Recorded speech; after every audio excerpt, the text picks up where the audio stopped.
France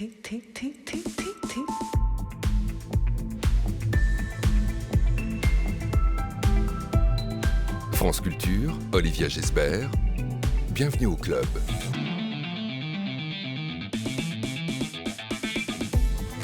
Bonjour à tous. Un club de la musique aujourd'hui avec Lucie Leguet, révélation chef d'orchestre victoire de la musique classique cette année. La pianiste et jeune maestrea de 33 ans a fait depuis quelques années une entrée fracassante dans un monde assez feutré, celui des chefs qui montent et qui montent encore. Chef assistante de Miko Franck, directeur du Philharmonique de Radio France, elle dirigera ce samedi en direct du studio 104 de la Maison de la Radio et de la Musique un nouveau concert fiction de France Culture, Les Voyages de Gulliver, libre adaptation du conte fantastique de Jonathan Swift. Lucie Leguet est aujourd'hui l'invitée de Bienvenue au Club.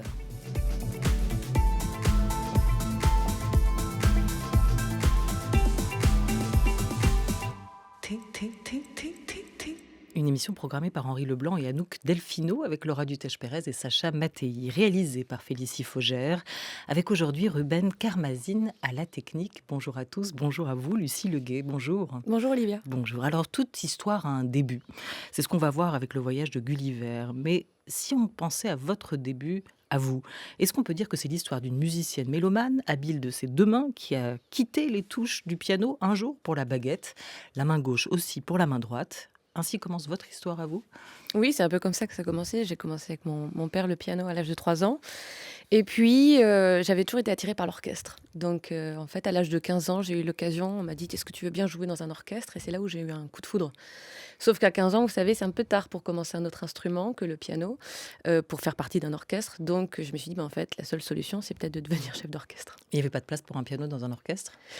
Si, mais c'est un métier vraiment à part le piano d'orchestre. Donc, moi, j'avais vraiment envie de créer la musique, en fait. Parce que quand on est chef d'orchestre, on interprète la musique. Et donc, j'avais envie d'être à cette place pour proposer mes interprétations. Qui vous en a donné envie? Mon maître Yoda, Jean-Sébastien Béraud, qui est mon professeur, que j'ai connu à l'âge de 18 ans et qui m'a embarqué dans cette aventure. Et je ne pensais pas devenir chef d'orchestre à ce moment-là. Ça m'intéressait, ça m'intriguait.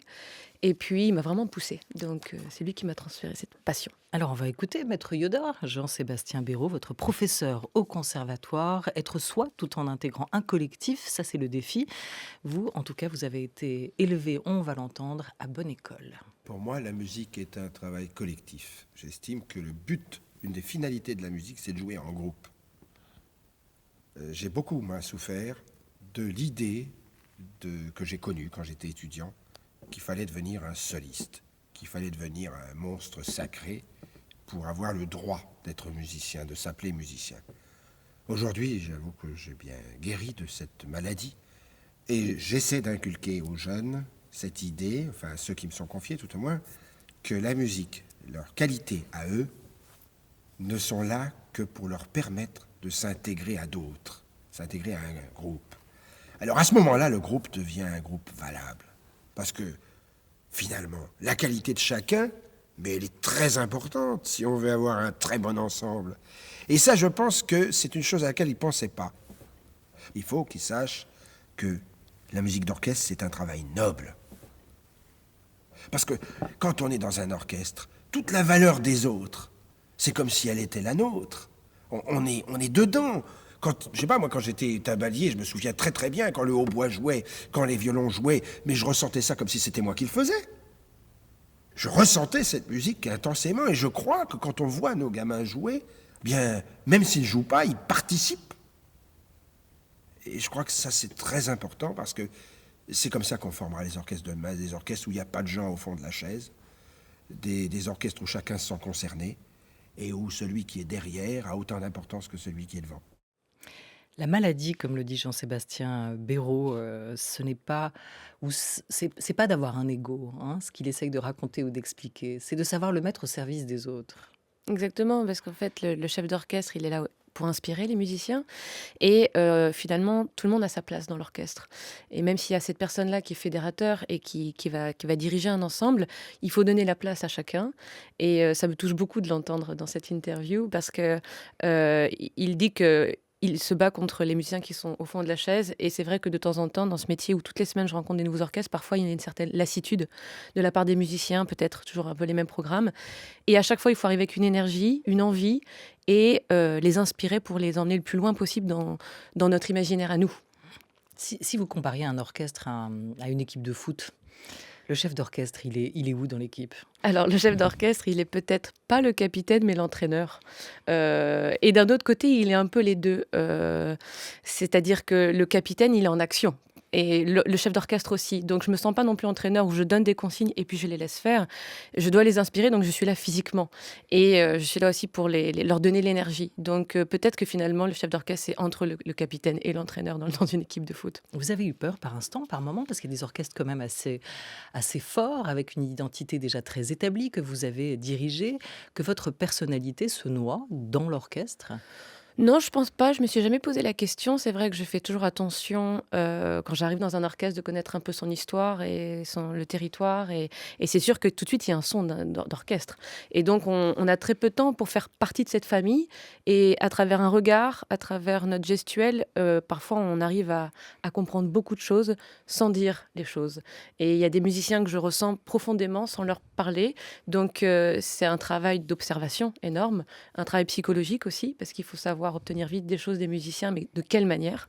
Et ça, c'est assez passionnant et on ne l'apprend pas vraiment pendant nos études, je trouve. On l'apprend plus tard sur le terrain. Et donc, j'ai jamais ressenti une réticence à un orchestre par rapport à ma personnalité, parce que j'ai toujours été convaincue de ce que je faisais, donc j'espère convaincante pour eux. Mais le tout, c'est de ne pas vraiment laisser la place au doute et d'arriver avec surtout ses idées et d'aller au bout des idées. C'est ça le plus important. Mais d'un autre côté, les musiciens, je les considère comme des collègues. Donc, je prends aussi en considération ce qu'ils peuvent m'apporter pendant une répétition. Ouais, et tout ça s'impose et devient une évidence. Convaincu de ce que vous faisiez, vous faites quoi? Au service de qui? Pourquoi? Au service de la musique, des compositeurs, et convaincu que c'est la manière peut-être aujourd'hui de le faire à tel moment, dans telle salle, telle acoustique, pour tel public. Et évidemment, c'est un métier qui me passionne. Donc, je suis convaincue de ce que je fais. Je ne me vois pas faire autre chose. Et c'est sûr que quand on a la responsabilité, parce qu'être chef d'orchestre, c'est une énorme responsabilité, des musiciens qui sont face à nous, qui ont fait des années d'études, qui ont passé des concours pour entrer dans ces orchestres-là, on doit vraiment être très solide et savoir exactement ce que l'on veut, parce qu'en plus, on a peu de temps. Aujourd'hui, les répétitions sont de plus en plus courtes, malheureusement. Donc, il ne faut pas perdre de temps, il faut être efficace, et il faut croire en ce que l'on veut défendre, sinon ça ne marche pas avec les musiciens. Et ce que vous voulez défendre, c'est aussi cette musique, cette grande musique, ce répertoire et cette idée de la transmission, qu'il faut à un moment que tout cela continue à vivre à travers les époques aussi. Est-ce qu'il y a encore une place, et quelle est-elle pour vous, à vos yeux, Lucie Leguet, pour la musique classique aujourd'hui, pour ce répertoire que vous défendez, et on va le raconter? Le répertoire que je défends, il est assez large. Mais c'est vrai que je défends cette musique-là parce que je vois bien les valeurs qu'elle apporte qui sont au-delà de la musique parfois. Que ce soit avec les orchestres d'Emos ou l'orchestre à l'école, donc c'est-à-dire la transmission aux enfants, mais que ce soit aussi tous les messages qu'on trouve à travers la musique, politique ou autre, et toute l'inspiration qu'il y a. Donc c'est ça aussi qui m'inspire et qui me donne envie. Ce qui est incroyable, c'est le pouvoir de la musique sans les mots. Et qui veulent dire tellement de choses, et qui parlent de l'humain, qui parlent de la condition des compositeurs à telle époque, pourquoi il a écrit cette musique-là, pour qui, à quel public, à quel moment. Et donc, c'est ça qui me donne envie de le faire et qui me passionne. Mais on ne comprend pas toujours. En tout cas, au début, on ne comprend pas forcément la musique. Elle vous touche quelque part. Vous vous souvenez-vous de vos premiers chocs musicaux, émotionnels aussi, ce que vous avez pu ressentir, ce moment où vous avez su que ça vous parlait, cette langue-là? Oui, j'ai eu un choc assez radical avec le Sacre du Printemps, qui est une musique peut-être pas extrêmement évidente à entendre quand on a l'âge de 6-7 ans. Et d'un autre côté, elle m'a pas choquée. Je me suis pas dit c'est de la musique contemporaine. Mais c'était à travers Fantasia, avec tous ces dinosaures qui étaient en train de mourir en plein désert. Donc l'image était forte et le son également. Et puis après, il y a d'autres chocs que j'ai eus. Au Nouveau Siècle à Lille avec le concerto numéro 2 de Rachmaninoff, et je me suis dit tiens, je suis pianiste, alors je suis peut-être à la bonne place pour apprendre cette pièce-là, mais évidemment que l'expérience acoustique d'être dans la salle et de sentir le son qui transperce le corps et les vibrations et la force d'un orchestre, l'inertie d'un orchestre, ça m'a donné envie de faire ce métier. Oui, parce que vous êtes lilloise, il faut Oui. aussi le dire. C'est là que vous êtes formée, c'est là que vous avez grandi. Ce que vous dites à travers le Sacre du Printemps, c'est aussi peut-être que cette première révélation, en tout cas pour vous, à vos yeux, en dehors de la question même des vibrations, elle est passée par l'imaginaire, l'imaginaire de ce que vous entendiez, de ce qui était représenté par la musique. Bien sûr, et puis en plus quand vous entendez au début ce solo de basson, ça ne sonne pas comme un basson. Donc au début, je me suis dit, mais quel est cet instrument qu'il est en train de jouer? Et puis surtout, le rythme, parce que voilà, c'est une musique avec un rituel, et puis avec la danse sacrale à la fin, donc d'une force et d'une puissance incroyable. Et j'avais même envie de danser en sentant cette musique-là, puisque évidemment, c'est un ballet, mais avec l'image et cette musique qui a une force rythmique, qui a une force harmonique hors du commun. Je me suis pas dit à l'âge de 7 ans, je veux faire ça, mais ça m'a vraiment pas laissée indifférente. Et quand j'ai entendu plus tard cette musique-là, évidemment que toutes les images sont venues en tête. Donc ça m'a énormément marquée. D'où l'importance de défendre aussi un répertoire aujourd'hui en direction à l'adresse de la jeunesse. Alors on connaît deux pièces peut-être vraiment phares, Pierre et le loup et le Carnaval des animaux, dont on écoutera un extrait tout à l'heure parce que vous l'avez aussi dirigé.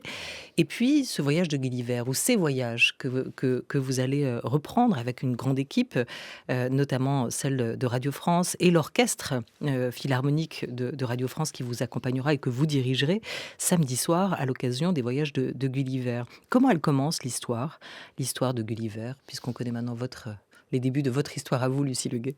Gulliver, en fait, il part en voyage et puis il arrive sur l'île des Lilliputes et il rencontre tous ces Lilliputiens et ce qui est assez incroyable, c'est on va voir six comédiens en fait qui vont raconter cette histoire avec l'orchestre philharmonique de Radio France et ce qui est amusant, c'est de voir comment musicalement, à chaque fois, à travers ces voyages, comment est représentée la tempête musicalement, avec par exemple la timbale, les vibrations des cordes.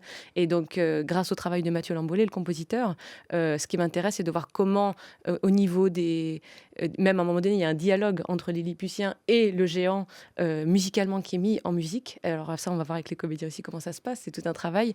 Mais c'est assez intéressant de voir comment Mathieu s'est approprié la musique pour la réinterprétation de ce voyage de Gulliver. Voilà, donc il y a la partie musicale, il y a Oui. le jeu des comédiens, puis il y aura aussi un bruiteur qui Il y a sera également un bruiteur. sur scène Mm. et qui vous aidera à recréer les effets recherchés. Les voyages de Gulliver de Jonathan Swift, librement adapté par l'écrivain Pierre Sange, déjà aux manettes pour France Culture d'une aventure de Tom Sawyer, d'après Mark Twain en 2015, puis 5 ans après d'une aventure de Huckleberry Finn, le compère de Tom Sawyer. À la réalisation pour Gulliver, Laure Egoroff, Mathieu Lambollet, que vous venez de citer, signe la musique originale jouée par l'orchestre philharmonique de Radio France, dirigé par vous, notre invitée Lucie Leguet. C'est toute l'équipe de cette super production qui, en ce moment même, dans la Maison de la Radio, est en train de répéter. Avant le grand jour, ce sera samedi. Extrait.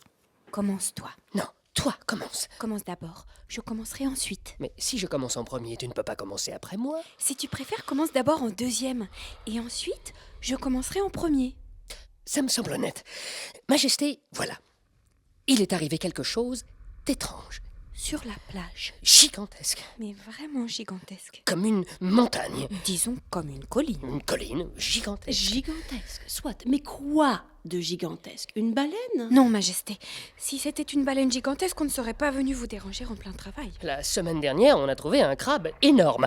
Seulement aujourd'hui, c'est autre chose. Mais encore? Comment le dire simplement? Dites-le avec des mots. Vous avez raison, Majesté. Mais lesquels? Les plus simples. Très juste. Alors, voilà. Sur la plage, ce matin, gigantesque, un homme. Mais rien n'interdit de se promener sur la plage. Il ne se promène pas. Il dort. Rien n'interdit de dormir sur la plage. Il dort sur le dos. Rien n'interdit de dormir sur le dos. Il y a autre chose, Majesté. Il ronfle. Mais la loi n'interdit pas de ronfler. Certes, non. Non, je le saurais, c'est moi qui fais les lois. Mais son ronflement n'est pas un ronflement habituel. On peut l'entendre d'ici. Écoutez. Burglum. En effet. Quel grabuge. Parce que je ne sais pas si on vous a dit, Majesté. Cet homme est gigantesque. Vous me l'avez dit, oui, gigantesque. Gigantesque comment? Vraiment gigantesque. 18 fois notre taille. Nous avons mesuré. Si vous voulez vérifier nos calculs, Nous mesurons 5 pieds et 6 pouces, à 1 pouce près. Le monstre sur la plage mesure, tenez-vous bien, plus de 98 pieds. C'est grand. C'est très grand. C'est très très grand. Est-ce qu'il fallait une musique pour l'accompagner, ce géant, à la mesure de sa taille à lui, c'est-à-dire une musique géante Une aussi. musique géante avec Ouais. l'Orchestre Philharmonique de Radio France. Qui est géant aussi. Oui. Combien de musiciens? Là, en fait, ils sont à peu près, je pense, une trentaine. Une trentaine pour cette formation-là. Oui. Alors, on entend 3 comédiens, on entend la reine, on entend Navel, on entend aussi le personnage de Nostril discuter face à ce géant qui vient de s'échouer sur la plage et chercher des solutions pour tenter de le neutraliser éventuellement. Mais on n'entend pas la musique. C'est normal, c'est une répétition. L'orchestre a probablement d'autres engagements en ce moment. Ça va se passer comment? C'est à la dernière minute que l'orchestre va rejoindre Alors, non, ça sera cette pas partition collective? ça sera pas la dernière minute, mais il y a toujours un travail avec les comédiens avant, que je vais faire d'ailleurs avec eux, pour déjà apprendre à les connaître et savoir aussi le débit de parole. Et puis moi, je vais ajuster, parce que sur la partition, j'ai le texte, mais pas partout. Donc, je vais ajuster par rapport au jeu d'acteur de chacun. Et l'orchestre n'arrive pas à la dernière minute, parce qu'en fait, il y a une répétition qui est consacrée qu'à la musique, parce que c'est important, c'est une création, donc on a besoin de la lire et de la travailler. Et après, il y a vraiment le travail avec les comédiens qui sera sur place, et puis aussi de voir dans l'espace du Studio 104, avec l'espace, combien de temps ils ont besoin peut-être pour se déplacer, etc. Et puis voir aussi avec celui qui fera les bruitages. Donc, pour trouver chacun sa place, il faut qu'on travaille ensemble. Donc, on a au moins 4 répétitions. Oui, alors la particularité de ces concerts fiction, c'est qu'il n'y a pas qu'un orchestre à diriger. Vous allez devoir avoir les yeux absolument partout. Un peu comme d'habitude. Hein. Ouais. Même quand vous avez des chanteurs, là, au lieu d'avoir des chanteurs face à moi, j'aurais des comédiens. Mais c'est sûr que moi, ce que j'adore, c'est la transversalité des arts. Donc, de travailler avec des comédiens, c'est une chance. Et ça change aussi, ça donne un petit peu de challenge dans nos vies où on a beaucoup aussi ce jeu d'acteur avec l'opéra. Mais là, ce qui est chouette, c'est qu'eux, ils connaissent pas vraiment la musique. Ils ont des choses à chanter parfois en même temps que la musique. Donc ça va être un challenge. Mais c'est de voir aussi comment ils vont... Parce qu'il y a aussi peut-être de l'improvisation et de voir leur jeu d'acteur. Et donc de voir comment tous ces mondes-là vont se réunir. Et c'est vrai que je vais devoir un petit peu piloter tout ça. Donc c'est vous qui allez devoir les suivre en fait. Oui, je vais les suivre. Je vais les guider, je vais leur donner les tops aussi, parce qu'ils sont face à moi. Donc on a quand même une visibilité. Ils sont pas dans mon dos. Donc je vais les aider et en même temps, évidemment, je vais les suivre. Comment on met dans un concert fiction comme celui-ci, dans ces voyages de Gulliver, comment on met la musique au service réellement de l'histoire? Eh bien, par exemple, je sais qu'il y a un certain passage, on en a parlé avec Laure, la réalisatrice, où elle me dit là, il a besoin d'un peu plus de temps. Donc moi, je vais par exemple demander aux musiciens de rajouter 2 mesures qu'on fera en reprise jusqu'à ce qu'il ait terminé son jeu d'acteur et que je sente que là, hop, il faut repartir sur autre chose. Donc je vais peut-être même, avec l'autorisation du compositeur, bien sûr, adapter un petit peu la musique et le tempo, élargir certaines choses ou accélérer certaines choses en fonction du jeu des acteurs. Derrière ces voyages de Gulliver, derrière ce concert fiction qui aura lieu samedi soir à la Maison de la Radio, il y a une rencontre, peut-être pour vous, Lucie Leguet, celle avec Miko Franck, donc, dont vous êtes la chef assistante. Alors ça, c'est encore un autre boulot, hein, chef assistante. Oui, c'est encore un C'est-à-dire autre qu'on est travail. capable, quand le chef est malade, de le remplacer au pied levé, mais pas simplement. En quoi ça consiste? Alors, être chef assistante, c'est être un peu multitâche. Il faut être partout. C'est-à-dire qu'à la fois, je suis dans la salle pour faire des retours sur les balances, parce qu'évidemment, on n'entend pas de la même manière quand on est au podium et quand on est dans la salle. Et donc, très souvent, Miko me demande, voilà, comment se passent les balances, est-ce que les cordes ne sont pas trop fortes par rapport au vent, etc. Après, parfois, on est aussi en studio, quand il y a, par exemple, un CD qui est enregistré, et on aide le directeur artistique à dire attention, là on reprend parce que telle chose n'est pas passée, donc on est une autre paire d'oreilles. Et puis voilà, parfois il faut remplacer au pied levé si le chef est malade, donc il faut être toujours prêt. Et aussi, on crée un lien particulier avec les musiciens. Parce que moi, je vais beaucoup les voir pendant la pause, ou même, des fois, il y en a certains qui vont se retourner, me regarder, leur dire, c'est bon, là, ce que j'ai joué, c'était correct, etc. Et il y a vraiment un échange particulier, une complicité que j'ai avec eux, et je suis ravie d'ailleurs de les retrouver cette semaine en tant que chef invité, parce que, évidemment, c'est pas le même rapport, mais on a créé des liens particuliers.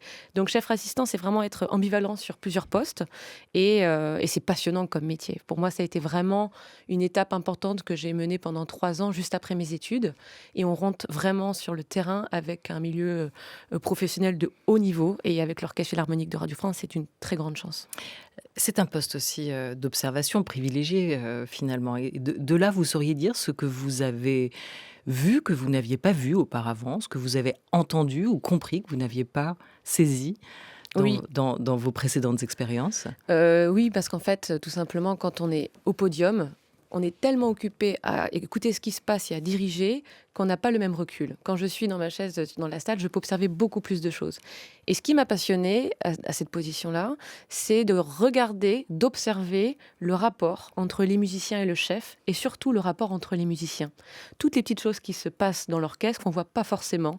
Par exemple, si vous avez un flûtiste qui joue un magnifique solo, il y a les collègues qui vont faire un petit geste de main comme ça, très discret, qui veut dire bravo. Et comment on peut raconter le petit geste de main Comment on peut raconter le petit geste de main? En fait, il y a les 5 doigts qui s'agitent à côté de la cuisse, donc d'une manière très discrète. Le chef ne peut pas le voir. Et il faut vraiment être très observateur pour faire ça, et pour voir ça. Et ils le font également en concert. Quand il y a eu un énorme solo, d'un coup, il y a une complicité de la part de tous les musiciens pour dire super, t'as géré ton solo. Et ça, je trouve ça assez génial. Et puis aussi, moi, pendant que je dirige au podium, on va parler des coups d'archet, puis ils vont régler certaines choses de leur côté. Et quand je suis chef assistante, je peux rentrer un peu dans tous les coulisses de cette micro-société qui est l'orchestre. Ce qui est bien, c'est qu'on sent que vous avancez toujours par étapes et que vous ne les grillez pas, les étapes. Vous y allez... J'essaie. 33 ans aujourd'hui ? Oui. C'est ça. Un des premiers pas de géant pour vous, est-ce que ça a été ce fameux tremplin, ce tremplin pour jeune chef ES d'orchestre que vous avez passé et réussi en 2018, qui a été imaginé par la Philharmonie ? Oui, c'était une initiative de Emmanuel André, qui était directeur à l'époque de la Philharmonie. Et c'était pas vraiment en fait un concours, c'était un tremplin. Donc l'opportunité de découvrir plusieurs femmes chefs d'orchestre. Et au jury, c'était un jury assez extraordinaire, c'était beaucoup de directeurs de maisons d'opéra ou d'orchestre. Et donc c'est comme si on passait une audition. Et c'est vrai que suite à ce concours, ça m'a ouvert beaucoup de portes. Et puis 3 mois plus tard, j'ai eu le poste de chef assistante à Lille, Picardie et Ondif. Donc c'est vrai que tout ça s'est enchaîné. Puis l'ensemble intercontemporain. Et comme je le disais tout à l'heure, j'aime m'ouvrir à tous les répertoires. Donc c'était vraiment une chance pour moi aussi de défendre la musique d'aujourd'hui, de travailler avec les compositeurs vivants et avec l'ensemble intercontemporain. Je pense qu'on ne peut pas rêver mieux. Alors la Philharmonie, elle a cet engagement aujourd'hui, la Philharmonie de Paris, pour avancer du côté de la mixité ou de la parité à la direction d'orchestre. Dans la foulée, il y a aussi cet autre concours international de chefs ES d'orchestre. C'est pas facile de faire de l'écriture inclusive à la radio, qui a été imaginé, la Maestra, pilotée par la Philharmonie et le Paris Mozart Orchestra. Ça, c'est des bonnes initiatives pour vous ? C'est des initiatives que je salue, parce que je sais bien qu'aujourd'hui, pour faire bouger les choses, peut-être qu'il faut créer ce genre de concours. On en a besoin en termes de visibilité, en oui, somme. Je pense. Après, moi, personnellement, j'ai pas voulu y participer, parce que comme je me suis toujours battue pour l'égalité homme-femme, je préfère faire des concours face à des hommes, pour être légitime après, derrière, devant les orchestres, et de pas me dire « je suis là parce que je suis une femme ». Mais d'un autre côté, je vois bien que ça a donné l'opportunité à plein de collègues de mon âge, de ma génération, d'avoir de la visibilité, d'avoir des opportunités de diriger, et il y a énormément de femmes talentueuses, donc je trouve ça super comme initiative. C'est pareil pour les compositrices. Les compositrices aujourd'hui sont extrêmement soutenues. Mais voilà, pour ma part, je préférais faire un autre chemin. Encore sur la réserve, un peu, en tout cas sur ce type d'initiative. Est-ce que vous avez vu Tard de Todd Field avec Cate Blanchett ? Oui, ma mère m'a emmenée au cinéma en me disant « tu dois Elle absolument ». Elle m'a forcée, je voulais pas aller le voir. Elle m'a dit « écoute, déjà Cate Blanchett est extraordinaire ». Il faut toujours écouter sa mère, normalement. Toujours. Est-ce qu'elle elle a eu raison cette fois-ci, elle a eu raison. Exceptionnellement. Pourquoi ? Parce que ça pose la question de l'autorité, mais ça pose aussi la question du pouvoir, en fait, qui est entre vos mains quand vous tenez la baguette. Exactement, parce qu'il y a plusieurs femmes chefs d'orchestre qui se sont senties un petit peu victime de ce film, parce que c'est une femme qui est lesbienne, qui est extrêmement forte, et puis qui n'hésite pas à faire certaines choses, mais qui arrive des fois dans la vie de l'orchestre. Mais pour moi, c'était plus une critique du pouvoir que d'une femme chef d'orchestre. Et je trouvais le film assez intéressant sur la psychologie de l'orchestre aussi, parce qu'on voit beaucoup de choses qui se passent avec cette violoncelliste, par exemple, qui arrive et qui n'a pas forcément passé d'audition pour après faire le concerto. Et le jeu de Cate Blanchett, quand même, est assez remarquable. Même si pour moi, dans la direction, c'est le mieux que j'ai pu voir à travers le cinéma. On n'est pas encore proche de la vérité au niveau de la direction, mais ce film était très intéressant sur toutes les questions qu'il soulève. Oui, il dit quelque chose quand même. Oui. Et de l'époque et du métier. Exactement. Ouais. Bon, on va avancer avec le Carnaval des animaux. Un bon chef, on l'imagine, doit être capable de tout diriger. Lucie Leguet, tout en ayant son propre répertoire. Vous, c'est plutôt le répertoire français pour l'instant, Poulenc, Saint-Saëns. Oui, je suis amoureuse du répertoire français avec Debussy notamment, mais j'ai toujours aussi apprécié de voyager à travers d'autres répertoires, comme je l'ai dit tout à l'heure sur le contemporain. Mais c'est vrai que le répertoire français, c'est quelque chose que j'ai appris avec Jean-Sébastien Béraud, au tout début. Et puis lui, il a travaillé avec Olivier Messiaen. Et donc, c'est une autre génération. Donc, c'était vraiment pour moi une chance d'avoir tout cet héritage de la musique française. Avant les voyages de Gulliver, ce concert fiction qui sera donné, France Culture, qui sera donné ce samedi 22 avril à la Maison de la Radio et de la Musique. Il y a eu d'autres expériences pour vous, Pierre et le Loup et le Carnaval des animaux. On en écoute un extrait avec les tortues.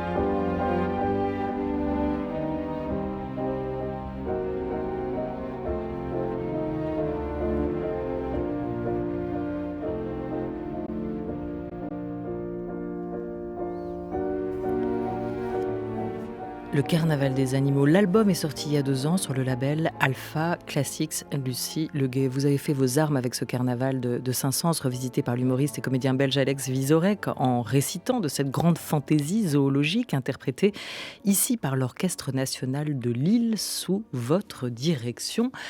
L'album est à trouver dans les bacs. L'importance de respecter la vision du compositeur. Vous soulignez souvent ce point-là. Quelle est ici la vision du compositeur pour vous ?